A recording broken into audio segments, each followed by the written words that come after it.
So good morning vlog.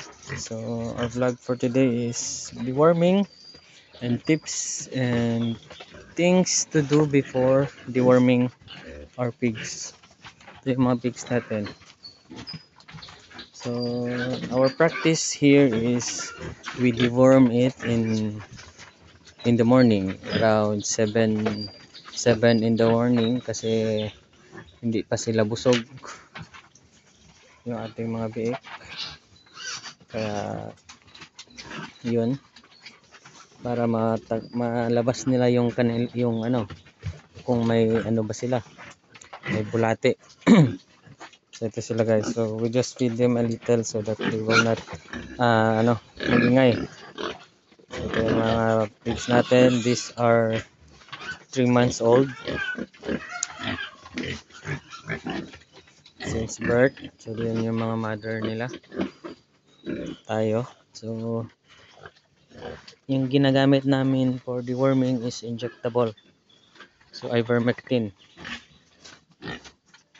So yan, so yung gamit natin is ivermectin.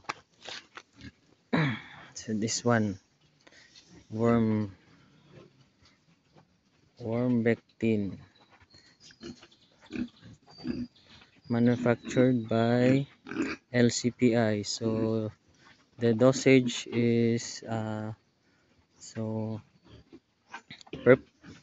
this is the dosage I will show you. 1 minute lang. So for the pigs is 1 ml per 33 kilogram body weight. So these pigs are average is 35 to 40 kilos. So di na namin sila kinikilos, so estimate lang namin. So we will give them for 1.3 to 1.5 ml per pig. Yan sila. So, kuha lang tayo. This is the new manufacturer guys. Ito. So first time namin gamitin. So yan. So, magbibigay tayo. So, first we will just give them a little amount of feed so that hindi sila magingay. Tapos it's easy to inject them kasi nakatalikod. Yan. So we should start this one and this 4. So kuha lang tayo.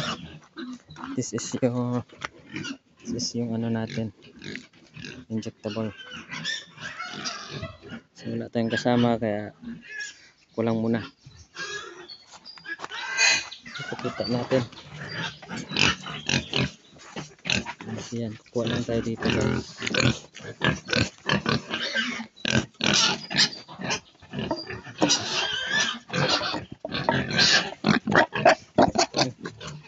Baboy, pet lang ito ko na lang pakita. So yan,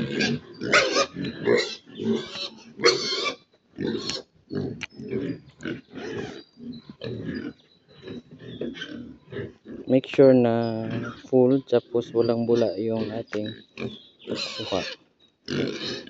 Yan.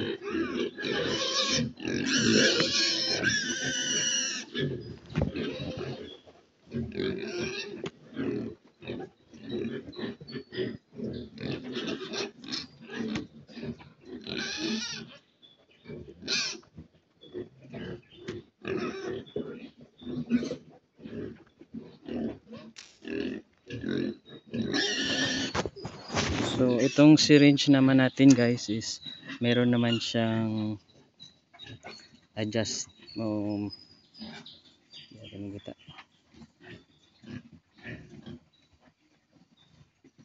Yan, meron siyang adjust.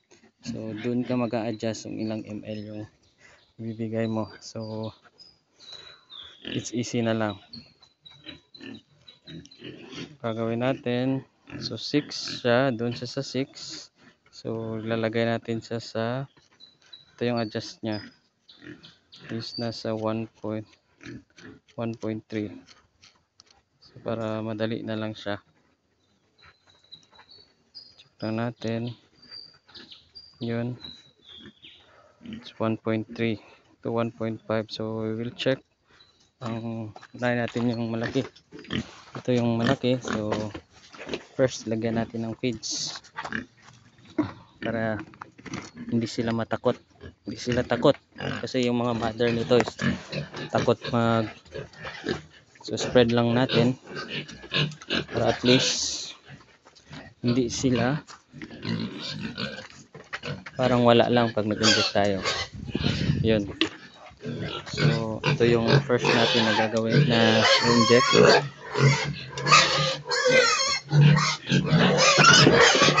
Yun, okay na. Tapos yung next 1.2 pa rin. Yung next ito, yun, yung malaki.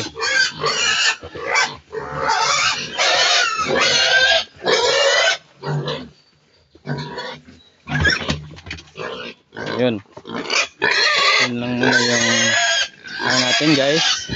Tapos after nyan, so relax muna natin sila. Tapos hindi natin siya paliliguan for 3 days kasi yung sobrang init yan sa kanila. So yun lang muna guys, thank you.